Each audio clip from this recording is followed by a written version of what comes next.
السلام عليكم ورحمة الله وبركاته. جرى جرتو بليوة بقى جراتن سنجتشا har'a akkamitti akka zoomii mataa keenyaa banannu zoomii amma dura sin garsiisan ture garuu karaa gabaabaadhumatti sin garsiisee akkamitti iimeelaa fi paaswoordii bilbila keenya irraa qabnu karaa salphaadhaan banachuu akkamitti akka dandeenyu har'a bal'inaan isin garsiisaa waan isaan godhee fi yeroo ammaa kana zoomii namoonni hedduun itti fayyadamanii zoomii wantoota garaagaraatti itti fayyadamnaa wantoota quraana qara'uudhaaf barnoota garaagaraa irratti barachuudhaaf walgahii garaagaraa fi akkasumas yeroo wantoonni garaagaraa irratti gaggeeffaman fakkeenyaaf akka markaza cufuutti wantoota garaagaraati waan hedduudhaaf zoomii nama fayyada waan ta'eef akkamitti zoomii mataa keenya zoomii dhaabbataa ta'e banachuu dandeenya akka jedhu isin garsiisa. Haga dhumaatti na faana turaa isin jedha. Like, share, subscribe gochuu YouTube channel kee hin dagatinaa. Like gochuudhaan akka namoota bira gochuun na gargaara isin jedha. TikTok kiyya follow gochuudhaan akkasumallee copy gochuudhaan na cinaa dhaabbadhaan dhaamsa kiyya haga dhuma barnoota kiyyaatti na waliin turaa isin jedha. Zoomii akkuma beekamu zoomii kana Play Store keessaa buufannaa erga Play Store keessaa buufannee booda irra cuqaafnaa jechaadha. Erga irratti cuqaafneen booda karaa kanaan wantoota kana nuuf fidanii jechaadha. Wantoota kana erga sing up irratti cuqaasna akkasumas filannoo sadii nuuf fida. Nuyi kan cuqaasuu qabnu karaa galtee kan sing in kanarra cuqaasnaa jechaadha. Erga asirra cuqaasnee booda asitti filannoo hedduu nuuf kahaa iimeelaa paaswoord haaraa asitti barreeffachuu nu gaafata. Akkasumas iimeelaa fi paaswoordii bilbila keenya irraa qabnuu fi feesbuuka maqaa feesbuuka keenyaatiin banachuu akka dandeenyu illee asitti maal godhuu qabnu nuti bakka laazim googil akkaawuntii googil irraa qabnu banachuu qabna jechaadha. Google irratti erga cuqaasnee kunoo karaa kanaan iimeela akka iimeela bilbila keenya irratti fayyadamaa jirru akka irratti galchinu nu gaafata jechaadha. Amma maal godhuu qabna iimeela bilbila keenya kana irratti fayyadamaa jirru sun itti galchaa jirra.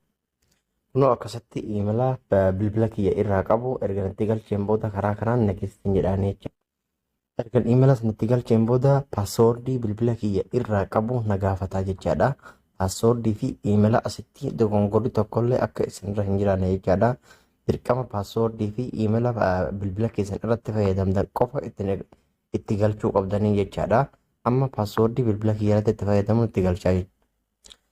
Amma erga paaswoordii bilbila kiyya irratti fayyadamuu itti galchee xumureen booda next jedhaanii jechaadha. Erga san itti galchee yaadhee kallattiidhumaan nu dhufa hayyama asitti nu gaafata yes ka jettu yes narra cuqaasnaa jechaadha.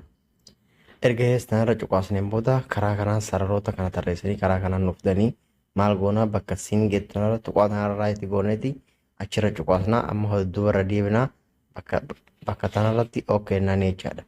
Amma asitti akkuma argaa jirtan kana gaatii nu banee karaa kanaan zoomii karaa mataa keenyaatti fayyadamnu karaa kanaan nuuf fidanii jechaadha. Akkasitti amma kallattiidhumaan nuuf banameera zoomii mataa keenyaatti. Kunoo akkuma argaa jirtan kana kallattiidhumaan nuuf banamaa bakka akkasitti kontaaktii keenya hundarra cuqaasnaa jechaadha salphaadhumatti.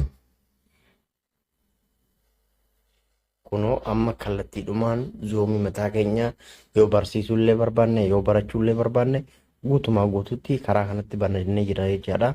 Zoomii mataa keenyaa qabna jechaadha. Iimeelaa fi paaswoordii bilbila keenya irra jiru akka duraatti sanitti liinkii qabannee qofa seenu osoo hin taane kallattiidhumaan zoomii akka ajaa'ibaa banannee yoo barsiisuullee barbaanne yoo barachuullee barbaanne wantoota garaagaraa irratti hirmaachuu barbaanne karaa salphaan akka irratti hirmaannu nu gargaara jechaadha. Amma fakkeenyaaf wantoota garaagaraa irratti hirmaachuudhaaf kunoo join keedhuma irratti cuqaastanii wantoota isin irratti hirmaachuu barbaadan maqaa san search gootanii kallattiidhumaa isin dhufa irratti galchanii jechaadha.